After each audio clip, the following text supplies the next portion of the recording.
Hey everybody, welcome to your car's crash course for cleaning up your hip car. This segment in particular is going to focus on the hip flexion portion of the hip car. Now if you're wondering what is the purpose, what is the reason, what's the big deal about having clean cars?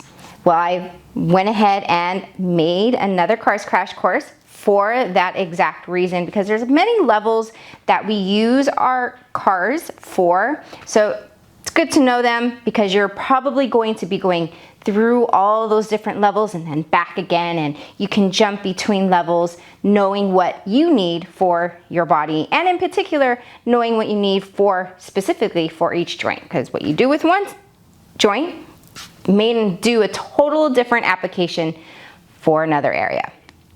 So in our hip car, there gets a lot of chatter, extra chatter. Imagine you're in a classroom full of people and you really just want to focus on what the teacher is saying. You are the teacher. You're teaching your brain to map out how to communicate with your hip. So if you're getting a lot of chatter from your knees or your ankles, okay, and your pelvis, it's going to make this message very muddled.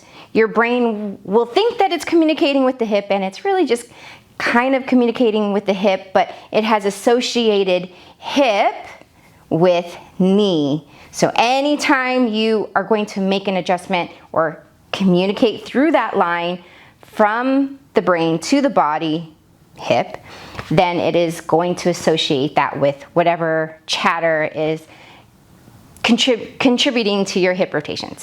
So it's important once you've got your cars to start cleaning them up. And so one of the biggest things I see is the pelvis, which I have other crash courses for, is the knee chatter. Okay, so we think that our hip is externally rotating, but it's really just our knee.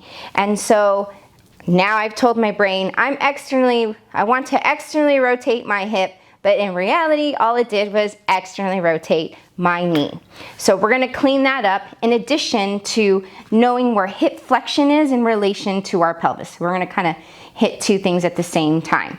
So this drill is a little bit challenging, but it's challenging in all the right places because we're gonna use our doorway and our block to support our body so we can just focus on the rotation and kind of play with what's going on in that lower leg. So I'm gonna go ahead and bring myself to one side. I'm gonna work my right leg first, and when I put the block on there, I wanna make sure that my knee is in line with my hips. That means I have to scooch out a little bit. Okay, and I'm holding it between my thigh. I'm gonna take it up so that when I rotate, I have room to rotate my leg this way, okay? If you put it too low, you're gonna run into the block, all right? So kind of mid-thigh. Now how high? Well, we're gonna be here for a little bit. So I wouldn't start up here, but you can work your way up there if that's where your hip joint is. Okay, so you can use the opposing doorway if you need it, or you can just go without it. But now let's already think about having our knee stay in line with our hip, and of course, keeping the booty level. Now you don't have support for that, so you gotta pay attention to what's going on there, okay? So now, let's just play with the fact that right now, I can rotate my knee and not move my thigh, okay? Or I can rotate my hip and my knee. Notice that my toe is not pointing forward, okay? My toe is pointing out. So that is the extra chatter of externally rotating my knee with my hip internal rotation. Okay, I'm gonna come down for a second. Whew. So we're gonna try to eliminate that by all 5 toes, actually 10, because the bottom one's gonna stay pointed forward too. All 10 toes need to stay facing the camera, okay? In both rotations. Now, if you find that that knee just keeps rotating, just keep repatterning and make that correction each time. That is gonna be your exercise. By the time you're done, you're gonna feel your inner thighs and you're gonna feel your rotators. All right, here we go. Take an inhale, feel that nice strong spine. And we're gonna internally rotate first. Remember to keep all 10 toes forward. Keep the booty down. Externally rotate. Oops, I didn't put it high enough. There we go. Internally rotate. Are we feeling our inner thighs and our rotators? Feeling that inside there. And externally rotate. Whew. Now, in addition to, you get a little foot action. I mean, I could try to keep it, that's better. I already feel my inner thigh as soon as I do that. I immediately see, even I do it. I immediately feel more hip stuff as soon as I eliminate any chatter from surrounding areas. Oh my goodness. And internally rotate. Whew.